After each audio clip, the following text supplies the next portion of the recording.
Today is April 28th, 2026.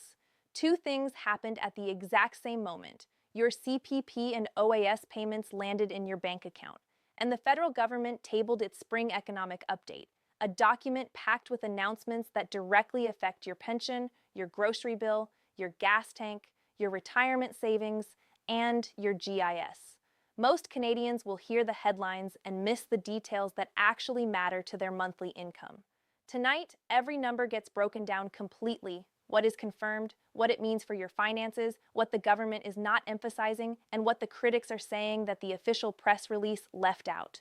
No spin, no vague promises, just the full picture, clearly explained, because that is exactly what you deserve. What landed in your account today. Before getting into the spring economic update, it is worth being clear about what today's payment itself represents, because the April 28th deposit is not the same amount you were receiving just a few months ago. Your Canada Pension Plan benefit received its annual cost of living adjustment effective January 1st, 2026.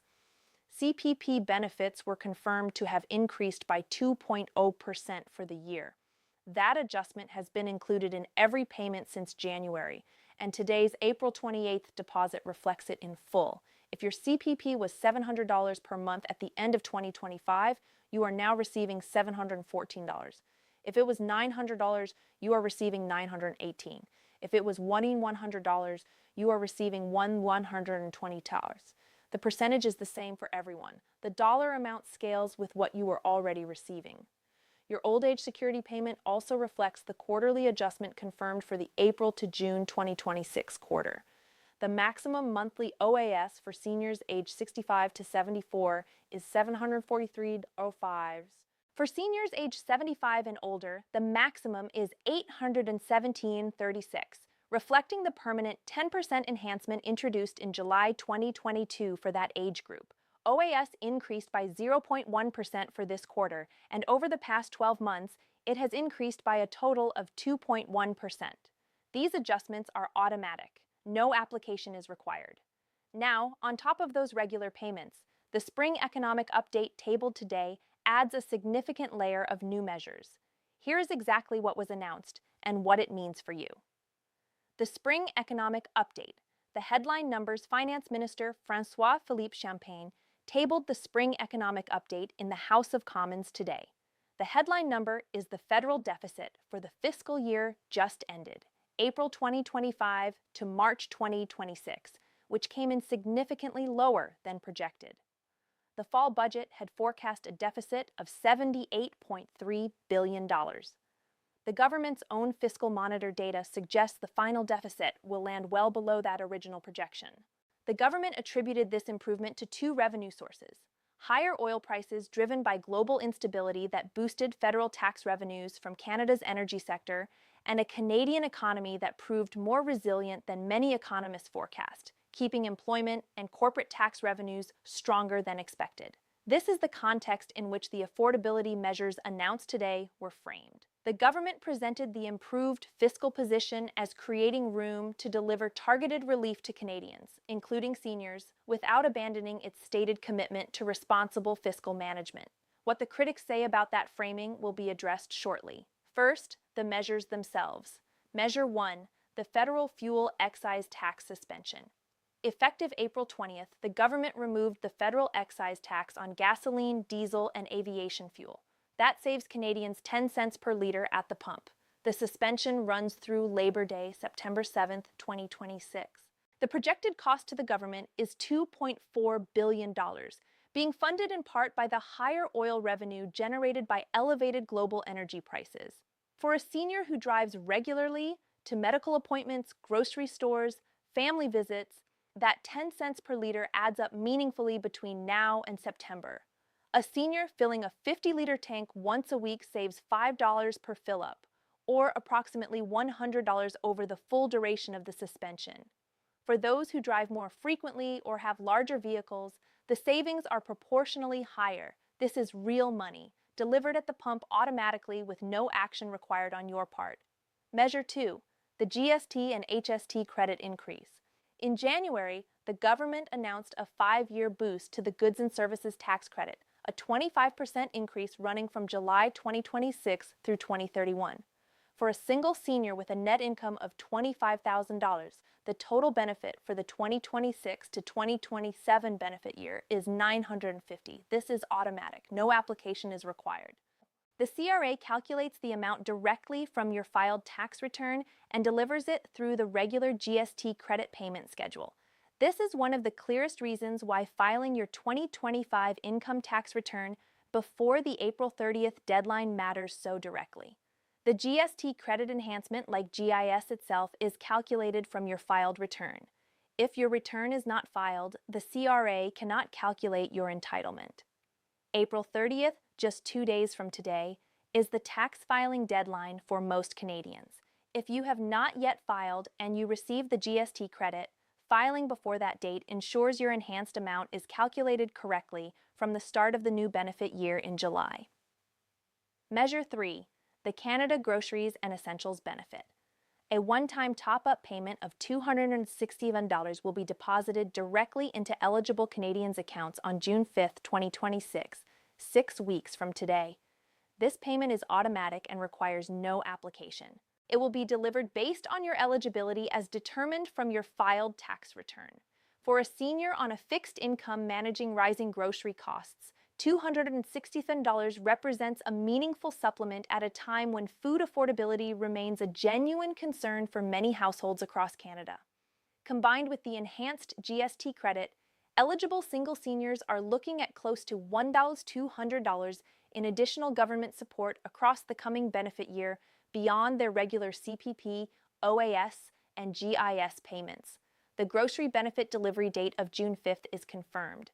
This is not a future promise. It is a scheduled deposit. Measure 4. The RRIF minimum withdrawal reduction. The government confirmed a 25% reduction in the minimum mandatory withdrawal from registered retirement income funds for 1 year.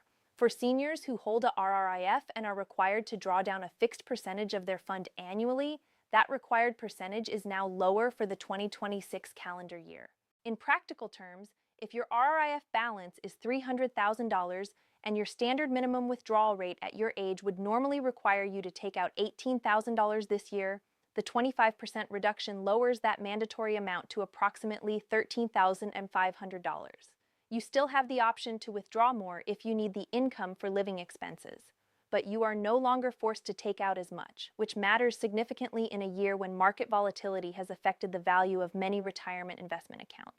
The flexibility this provides is real and financially meaningful for seniors who do not need the full mandatory amount for day-to-day expenses and who would prefer to leave more of their savings invested to recover from recent market movements. It also reduces the taxable income generated by mandatory RRIF withdrawals, which can have a positive effect on GIS eligibility calculations and OAS clawback exposure for the current year, two benefits that many seniors will not immediately think about, but that can translate into hundreds of additional dollars in retained income. Measure 5.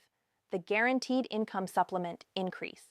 This is the measure that matters most to the largest number of lower-income Canadian seniors. The government announced a 5% GIS increase for 1 year, providing up to $652 more in tax-free income on top of the existing GIS payment for eligible low-income seniors.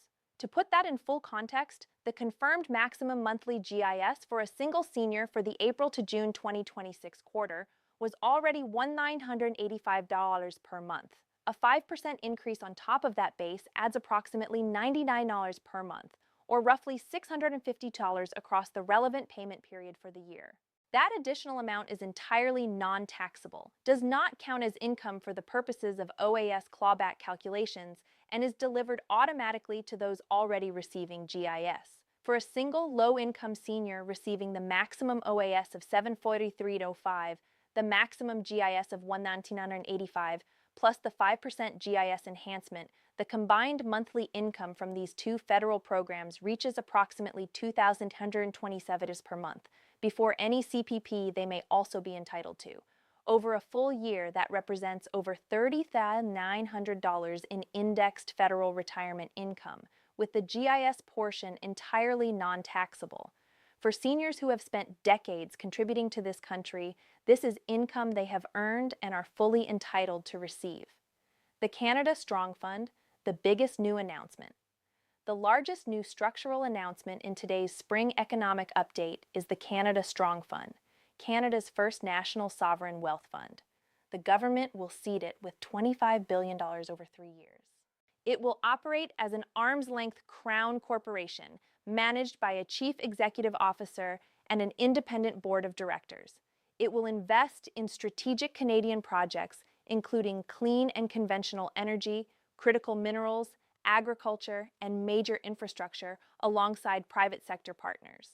Beyond the institutional investment, the government announced plans to launch a retail investment product tied to the Canada Strong Fund, similar in structure to a government bond. That would allow individual Canadians to invest in the fund directly and earn a dividend.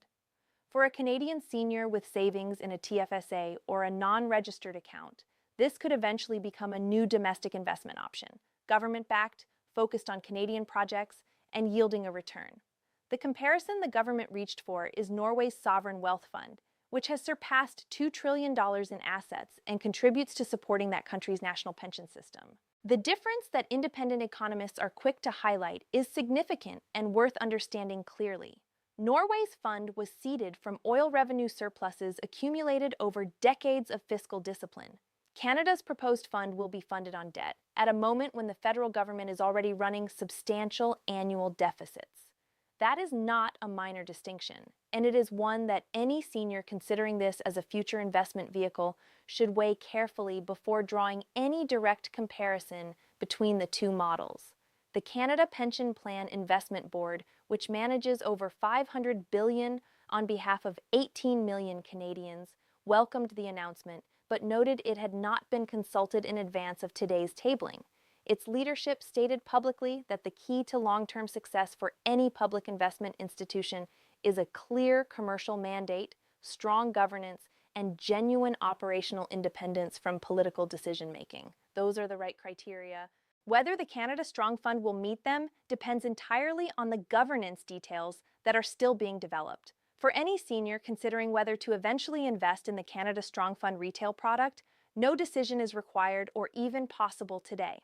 The government confirmed that full details of the retail investment product, its structure, return expectations, governance framework, and specific investment mandate will be released following consultations over the coming months. There is nothing to act on yet. No senior should feel any urgency to commit to anything based on today's announcement alone. The honest limits of today's update. Any complete and accurate analysis of today's Spring Economic Update must include what the government is not emphasizing as prominently as its affordability measures. Presenting only the positive announcements without the full fiscal picture would not serve Canadian seniors well, so here is the honest accounting. The federal deficit for the 2026 to 2027 fiscal year is projected at $65.4 billion. Even with the better-than-expected result for the year just ended, Canada continues to run structural deficits averaging approximately $64 billion per year across the 5-year fiscal horizon presented in today's update. During the recent federal election campaign, a commitment was made to balance the operating budget within 3 years. Today's update did not provide a clear and credible path to fulfilling that commitment within that timeline.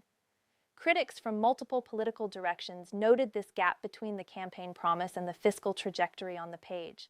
The opposition raised the point that the deficit remains more than double what they argued it should be, and that adding $25 billion to establish a new crown corporation at a time of already elevated debt raises legitimate questions about fiscal discipline. The broader critique offered was that Canada's investment challenges stem not primarily from a shortage of government capital, but from regulatory barriers and structural impediments that a new sovereign fund does not address. The RRIF minimum withdrawal reduction and the 5% GIS increase are both described explicitly as one-year measures. They provide genuine and meaningful relief in 2026. What happens in 2027 with respect to both of these measures has not been confirmed. Seniors who benefit from either should plan their finances with the understanding that these enhancements may not continue automatically beyond the current year and should follow future budget announcements closely to know whether they will be renewed. The Canada Strong Fund was announced today without the full details of its retail investment product, its specific investment mandate, or its detailed governance structure. Those elements are still months away. Until they are confirmed, any assessment of the fund's value as a retirement investment vehicle for individual seniors is simply premature. None of this is a reason to dismiss the measures that were announced. The fuel tax suspension saving 10 cents per liter through September is real. The $267 grocery benefit arriving June 5th is confirmed and scheduled. The enhanced GST credit of up to $950 for eligible single seniors is legislated and in effect. The 5% GIS increase is delivering additional tax-free income to low-income seniors right now. Acknowledging both the genuine relief these measures provide and the genuine fiscal questions that surround today's update is simply what honest and complete reporting requires. What you need to do before April 30th. Given everything announced today, 2 days from now matters more than almost any other date on your financial calendar.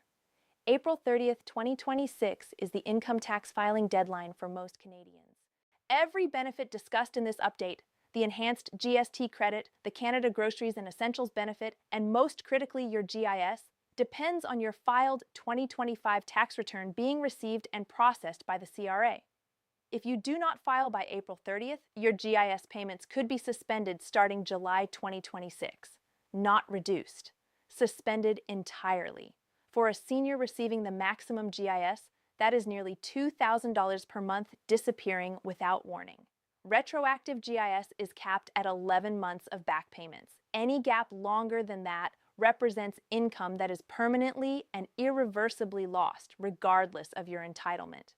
If you need free filing assistance, the CRA's Community Volunteer Income Tax Program offers help to eligible seniors with modest incomes through clinics at community centers, libraries, and local senior organizations. Call 1-800-959-8281 or visit canada.ca to find a location near you. With 2 days remaining before the deadline, acting today is not optional. It is essential. The full picture. Today's spring economic update delivered a smaller than projected deficit for 2025 to 2026, a new $25 billion sovereign wealth fund with a retail investment component still to be detailed, and a confirmed set of affordability measures that put real money in the hands of Canadian seniors. The fuel excise tax is suspended through Labor Day, saving 10 cents per liter at every fill-up. The grocery benefit of $267 arrives June 5th. The GST credit enhancement of up to $950 for eligible single seniors is in effect. The GIS is up 5% for the current year. The RRIF minimum withdrawal is reduced by 25% for 2026. The critics are right that the deficit remains large, that the Canada Strong Fund is being built on borrowed money, and that the one-year measures require renewal to become permanent relief. But the money that landed in accounts today, your CPP, your OAS, your upcoming grocery benefit, is confirmed and real. If you have a question about how any of today's announcements affect your specific situation, your GIS, your RRIF, your OAS, or the Canada Strong Fund retail product when details become available, write it in the comments. Every comment is read and responses are given. This community exists to ensure every Canadian senior has access to clear, complete, and accurate information about the retirement income and government decisions that shape their financial lives. If today's breakdown was useful, please share it with someone in your life who needs it. A neighbor, a family member, a friend managing a fixed income.